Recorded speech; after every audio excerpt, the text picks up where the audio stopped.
Recovery from Anything features real stories that some listeners might find distressing. Check the show notes for specific content warnings and information on support services.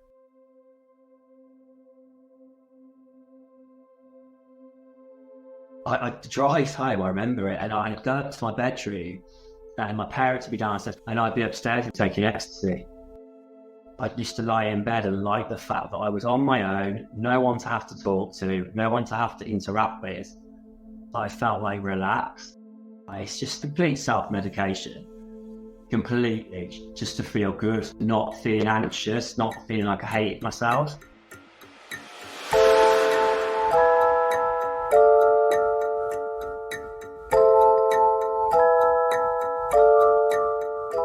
Welcome to Recovery from Anything. I'm your host, Abby Feltham.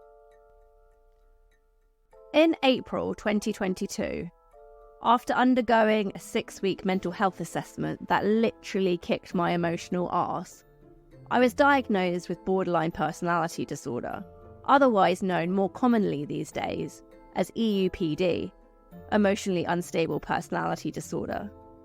I'd had doctors briefly theorise that I'd had this condition in the past, once when I was a teenager, and once later in life when I had a delightful stay at Casa de la Psych ward.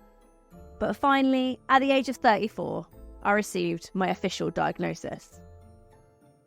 I'd always known there were many factors as to why I had substance abuse issues. I struggled with depression, low self-esteem, and had childhood trauma. But when I got my EUPD diagnosis, everything made so much sense. I was self-medicating a disorder I didn't even know I had. Drinking and drugging helped me cope with the emotional distress I experienced on a daily basis. By getting absolutely wasted, I was self-soothing and temporarily alleviating myself from intense feelings. This week's storyteller also went through life with an undiagnosed condition and, like me, used drugs and alcohol to relieve himself of his symptoms. Here's Luke Bayliss.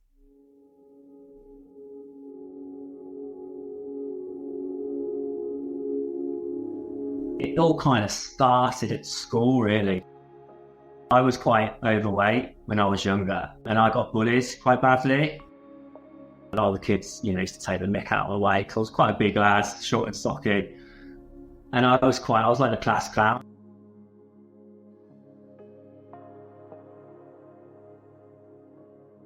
I tried to impress people by a bit like validation, really. I was like, oh, people don't really like me. I feel that I don't like how I look in the mirror. So I'll try and make people laugh. And I just got in a lot of trouble.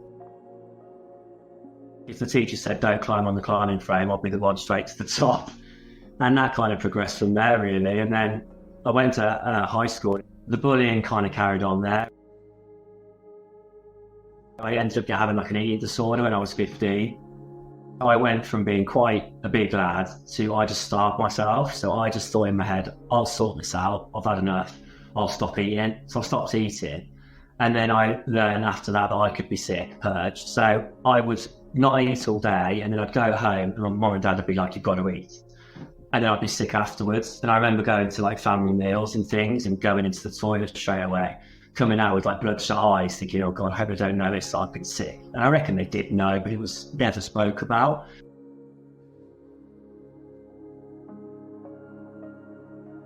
Right from the beginning, there was always a lot of low self-esteem, a lot of low confidence. I hated what I saw in the mirror, really, and things like that. So growing up, I had a great family, very supportive. I've got 2 sisters, and they're both older. And because they went to the same school, so they kind of knew a lot of the older lads. They were friends with my sister, so I always kind of knew them. But with that came older lads' activities. So I'd go to a lot of parties, and I was the youngest one there. But they'd all be doing when you start out, smoking a lot of weed, drinking a lot. So I'm at the age of 15, I've already started to drink quite a bit, and I'm already doing drugs. I kind of grew up a bit quicker than others, maybe, just because of the crowd I was with. As soon as I discovered alcohol, it was like a switch went on in my head, and I was like, wow, this is how I want to feel all the time. I always wanted to feel how I felt after 3 or 4 drinks. So when you have that kind of mindset, That's what's dangerous. For me, it was never about just having a few drinks and a bit of fun. It was to get drunk. If I had a drink, it was the best way for me to kind of feel like I fit in and feel like I could talk to people. Because other than that, I was just awkward and quiet. At the age of 17, 18, I went to a party and one of my friends was like, oh, check these out. And they were ecstasy. I was like, oh, okay, I'll have one, the usual nerves. And as soon as the effects hit me, I was like, right, this is for me. And what was like a weekend event for friends became a massive, like, toxic relationship for me. So I would actually ring a dealer, buy in bulk. So I'd have like 50 to 100 pills. I'm only 18, remember, and they were all for me. So I'd go home and I'd drive home, I remember it, and I'd go up to my bedroom and my parents would be downstairs probably watching like Emmerdale or something, and I'd be upstairs in my bedroom taking ecstasy, isolating already on my own, taking tablet after tablet. I used to lie in bed and like the fact that I was on my own, no one to have to talk to, no one to have to interact with. I felt like relaxed. I used to go out with friends who didn't take it, and it used to be like an in joke. Oh, you got your, I don't know, like your sweets, and I used to be like, oh yeah, boys, and then I'd take two in the car, and they weren't even drinking. It's just complete self-medication, completely, just to feel good, not feeling anxious, not feeling like I hated myself. As the years went by, we were all doing it. So it was almost like I kind of gave myself an excuse. Oh, well, it's all right. I'm not doing it on my own anymore. I'm doing it with other people. And then I bought a new car. I think my parents were like, if you get to the car, maybe you'll calm down a bit.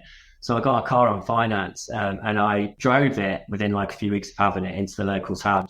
Decided I'd have like one drink and then I'd drive home. I ended up getting drunk and like an absolute fool. I drove home. It was about 15 minutes from town to my parents' house. And there's this corner that goes round. It's like a 90-degree corner. And I went round it so fast that I went round the corner but lost it on the straight and went straight into a house. I came to and the airbags were out and there was like smoke and blocks and bricks. And it was like a war zone. The police arrived, breathalyzed me, arrested me. I spent the night in a cell. The next day I went round to the house. My dad was like, you need to go around to the house to apologise, obviously. And I found out that the whole front of the house was propped up. And I went to court and the engineer said that if I'd driven like a certain amount of inches to the left or right, I'd have gone into the house and I'd have killed the family and I'd have killed myself.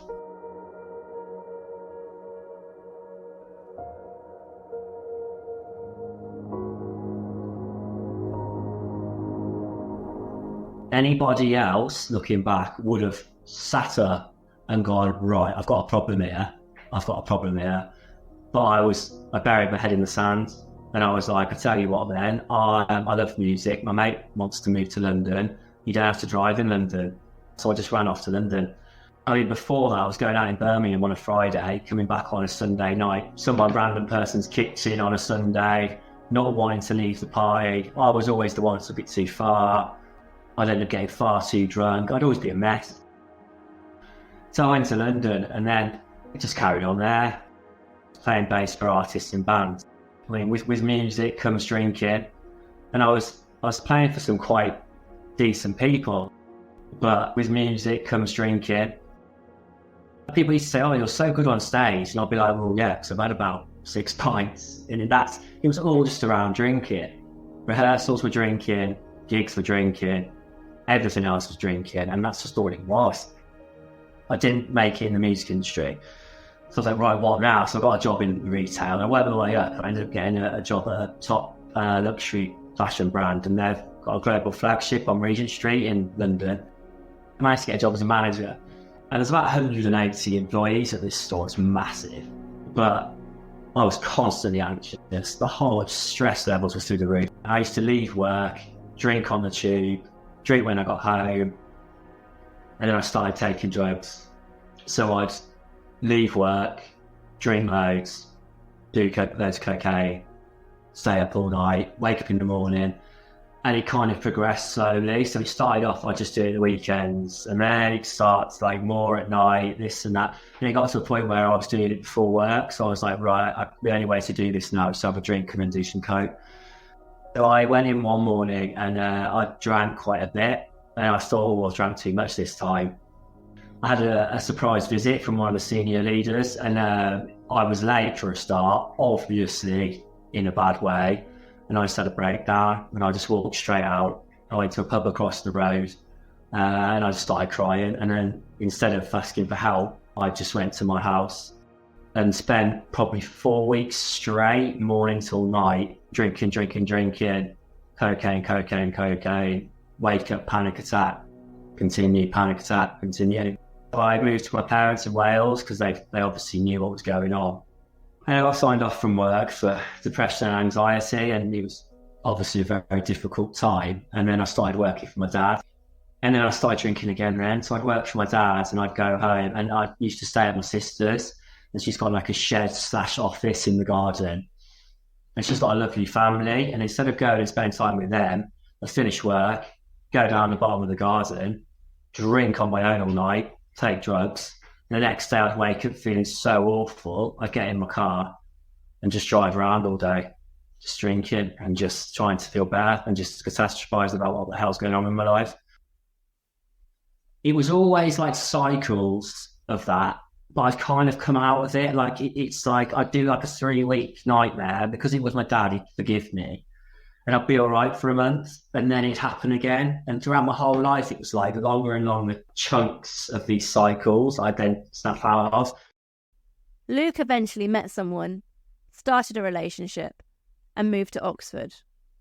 But like so many other areas in his life at the time, drinking infiltrated the relationship. I remember our first date. I had 3 beers before I met her.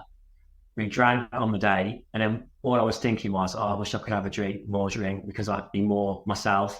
Like that would be me, the true me. She did dressage. So we went to a dressage event, and I was helping her in all this. And I just ended up drinking all day, drinking all night, to the point where she found me mind-sweeping drinks off people, drinking other people's drinks.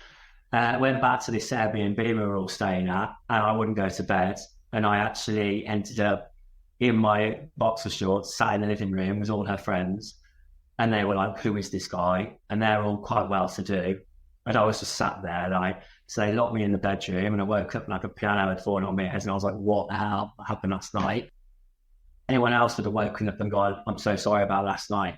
I just thought, I need to get out of here. So I said, I'm leaving. So I got in the car because we went up separately. Carried on drinking, drove home, went to the pub. She came back from the show on her own, just abandoned her, and I was in the pub. And then I kind of sorted myself out, and I started my own business, and I started making it was in lockdown, I started making garden furniture.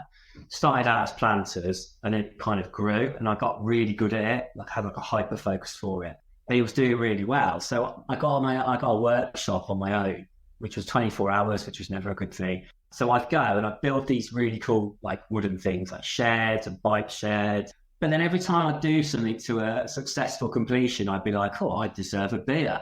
But it's all right, I'll just have one. And I'd have one, and then I'd have 3. And I'd have 3, and I'd be like, oh, I'm going to go pick up some cocaine or whatever. And I'd get to a point where I'm like, I can't go home like this. I'm in too much of a state. So I'd either stay in this horrendous workshop, just carrying on doing it, or I'd sneak in at home at 3 a.m, stay in the spare room, and then she'd come in obviously and be like, what the hell's going on? And I'd be like, oh, I'm really sorry, I'm just so busy, I've worked till so late, and where you were. Secretly I've been getting on it all night. I kept doing that, but I would then wake up and drink. So I'd wake up and feel so awful. The only way to feel better was to drink. And I was so crazy that I would go to the kitchen, get a bottle of red wine that she bought, and just drink that to try and feel better. I was told loads of lies as well. I went to my first ever therapy session, which was about drinking. I got drunk before because I didn't have the confidence to go in. And then I actually went home with a bottle of red wine and said to my other half, good news, my therapist has told me to go and grab a bottle of wine, bring it back to you, and say cheers and celebrate your sobriety. And then another one was we had a gin bar in the, she had a gin bar in her house that I moved into quite quickly. And I just slowly chipped away at it over time, thinking, oh, you won't notice. And then one day she noticed. And I was like, oh, no, it's a hot summer. Don't you know gin evaporates? And then things like gargling TCP and saying I had a mouth ulcer, like really sad things, hiding bowls all over the place. It was real like alcoholic, stereotypical behaviour. And you always try and convince yourself that it's not that bad. I always have this mindset of, I'm all right, I'll stop soon, or I'm just young and I only live once, and all this kind of rubbish. Anyway, and she said, you either go to get help or it's over. So I said, okay. She had private healthcare, luckily, and randomly they wouldn't cover somewhere in Banbury, but they'd cover the Priory in Roehampton. For those who aren't familiar, the Priory is a private mental health hospital in southwest London, which is also well known for treating addictions, particularly those of UK celebrities. So I was like, well, I'll go there. So I went in there the first time on the addiction programme. I was so anxious about going to the Priory that I booked myself into a hotel 3 days before. And I just drank and took drugs for 3 days on my own. My other half thought I was already at the Priory, but I rang them before and said, I can't come in, can I bump it for 3 days? And then on the third day, I was like, there's no way I'm going to the Priory today, I'm too ill. Because I was I don't know how I was still alive at this point. We're talking like drinking from the moment my eyes opened to the minute I went to sleep at 3 and 4 in the morning. And a lot of drugs in between. I actually drove from a hotel, drunk, to the Priory, drank in the car park, and when I went in there, they have to do like obviously an evaluation for you, and it was just like, I think the breathalyzer could have exploded. I was in denial. I was like, I'm only here because my girlfriend wants me here. I haven't lost everything yet. She won't leave me.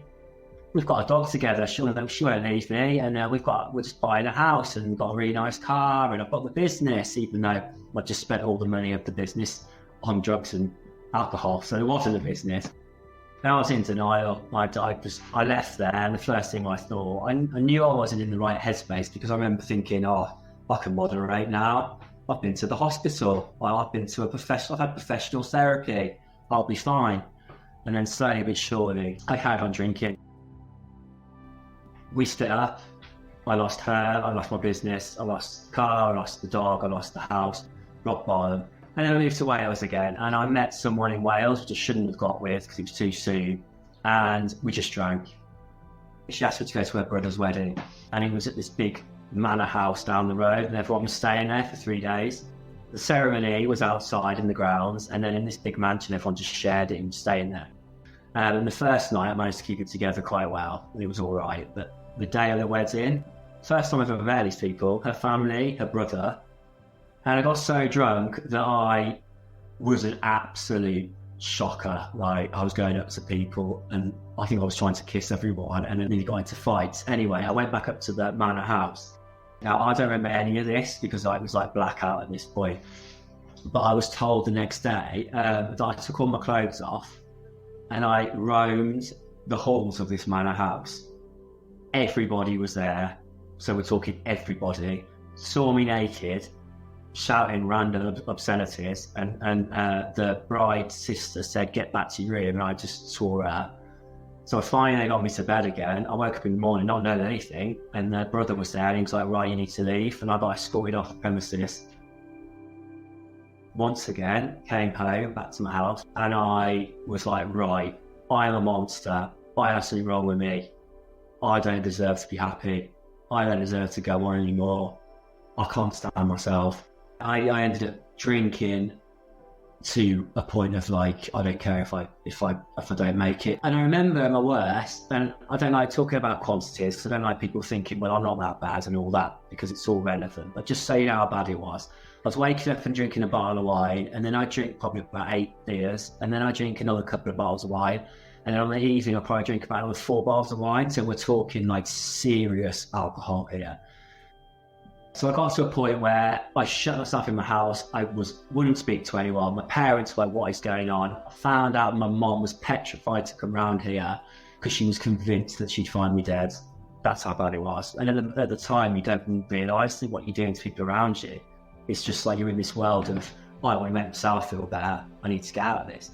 At this point, I hadn't been to work at all. I lost 3 jobs in 2 months through drinking. And I got to a point where my dad came round and he looked at my recycling, and my recycling bins were that full. You'd think a party of 20 lads had been drinking, and it was me for a week. And little did he know I'd actually hidden a couple of black bags as well. That's how bad it was. And he said, if you don't let me in, I'm going to break the door down and call the police. So I had to let him in. And we had a massive heart-to-heart, and I had a breakdown and all this. And that was when I was like, I need to sort myself out. So I ran the Priory again, take 2. And the director of the Priory was like, Luke, you need to get in now again. I had to detox on my own, and now, like, you can die. Like, this is the word. Like, you should never, ever, ever, ever, ever stop drinking on your own. But when you get alcohol dependent, it's like you need a medical detox. But I couldn't have one because I'd already gone in for addiction. You know, I had to go in for mental health. So the doctor of the Priory said, Luke, are you drinking? Because if you're drinking, we can't help you. And I said, no. And he's like, why are you so red? And I said something like, oh, sunburn. So I had to do it on my own. I was like, how am I going to do this? I was being that sick that I was sicking up loads of blood, and I was really delirious. I remember I was lying in bed and I was sweating and shaking that bad. I thought, this is it. This is the end. And I was seeing spiders on my wall, and I'd hit the light switch and it'd disappear. As well as that, I would see like a dark figure stood at the end of my bed, like a shadow figure. But slowly but surely, I kind of slowly got better. And I remember it was so bad that I was trying to drink from a glass with both hands, and I still couldn't. So I got over it, and I went to the Priory for the second time. And this is where it all kind of clicked. Obviously I had serious therapy, but I had like an ADHD specialist therapist. I had like a 7 to 8 hour assessment with a private psychiatrist, and definitely ADHD. And the moment that I realised, I said, right, I'll try the medication.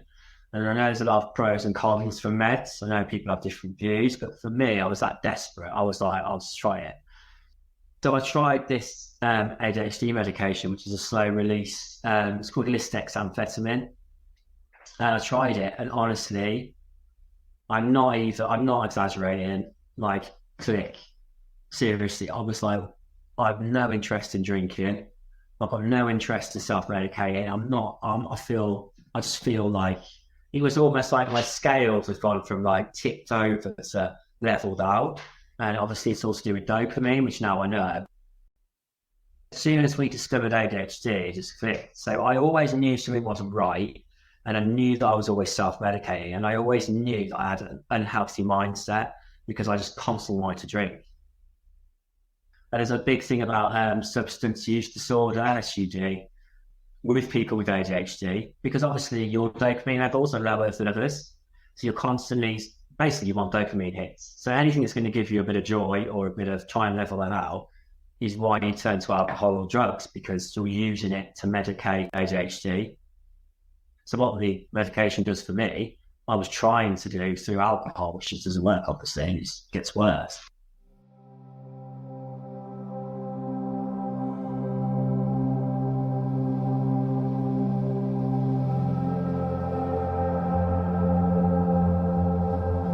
Because I'm one of those people where I'm all or nothing, as you can imagine, I've just gone so headfirst into researching and educating myself on ADHD that now I know so much, and I know that there's a lot of stigma around it, there's not much education around it, a lot of people don't really understand it.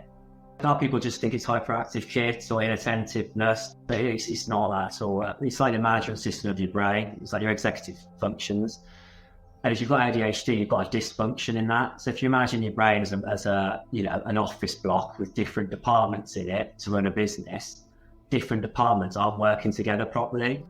Basically, like your self-awareness, inhibition, prioritizing and planning, working memory, all this kind of stuff that you're not quite, it doesn't function properly. So you're acting in certain ways which are very closely linked to how I acted, really, if you think about it. It's not an excuse at all. But I do like the fact that it is a bit of an answer as to why and how my brain works. Yeah, by no means does it excuse my behaviour whatsoever, but it helped me to work towards kind of trying to forgive myself. I now realise that I was so sick, I was so ill. So I do give myself a bit of forgiveness for that. I don't really forgive myself for things like drink driving late at night, picking up drugs, drunk in a car, because I could have killed anyone or killed myself.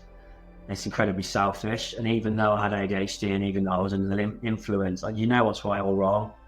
So I find it hard to forgive myself for stuff like that. What I've done, and it's literally really like War and Peace, but I've done a life journal. So I've started from the beginning and I've literally written every incident, everything I can remember, what happened, how I feel about it now.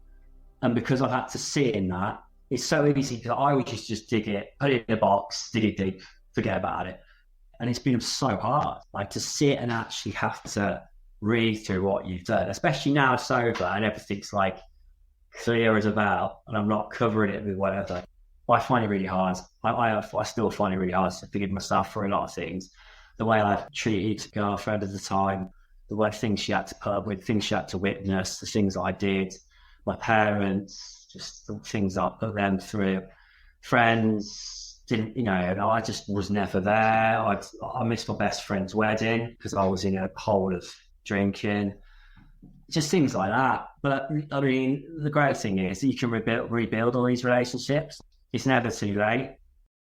My dad used to say that he only ever mentioned my sisters because it was like he lost his son.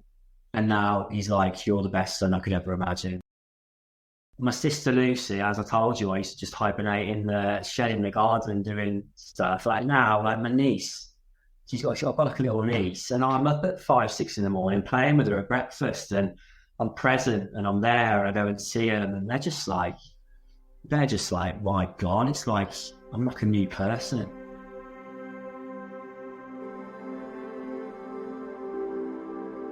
I always wanted to feel how I feel now, sober. Like I was chasing that through drink and drugs, but now I'm like, I was such a cheeseball. Like I wake up at 5, I get out, natural sunlight, I'd go for a run, I come back, I'd do some journaling, gratitude, bit of yoga, all that kind of stuff. I listen to loads of podcasts, loads of self-motivated learning. I'm still doing like therapy tools, like self-care and all that kind of thing, and triggers and stuff like that. But I mean, I just don't think about drinking anymore. I can genuinely sit here and say that now, whereas before I probably would have been kidding myself. But everything's just amazing, and I'm making so much deeper connections. I've got so many friends now. I never really had friends before because it was all just around drinking and going out, and they're not really friends. Like, I've got loads of mates, I'm doing loads of cool stuff, making sure I'm busy and having things to look forward to, rather than just sitting in a pub, like talking crap, spending money. Do you like yourself now? I do like myself. There are still quite a few areas that I don't like. I've got a rejection sensitivity. I know I have, and that's just where I am. But when you know you've got it and you learn about it, you start to be able to react to it. And it's like even the things I've carried on through with the ADHD and sobriety hasn't solved, but it's still helping me work towards it massively. So now I know when I'm being a certain way and I can react to it. Like I love myself as a person. I know I'm a good person. I know I'm bettering myself every day. I know I'm trying to be the best person I can. And my values are amazing and they're great and it's all changed. But like certain things, like certain insecurities will always be there, but I just need to know to work on them and know that it's just the way my brain is. What does recovery mean to you? Recovery for me is no matter what life throws at you, no matter what problems I've been through, no matter what rock bottoms that I hit, and no matter what message I was telling myself that it was the end and there was no point in going on, I fought that and I did all I could and I worked my hardest to ensure that that didn't beat me. And I might have been to the Priory twice and it might have been a long road of awful events, but to come out of that and to realise that life is amazing. There is a point, and the future's bright.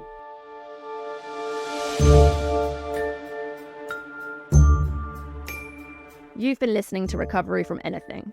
I'm your host, Abby Feltham. If you enjoyed this podcast, please rate and review the show, and join the community on Instagram @recoveryfromanything. You can find out more about this week's storyteller or submit a story of your own on our website, recoveryfromanything.com. Thank you for listening.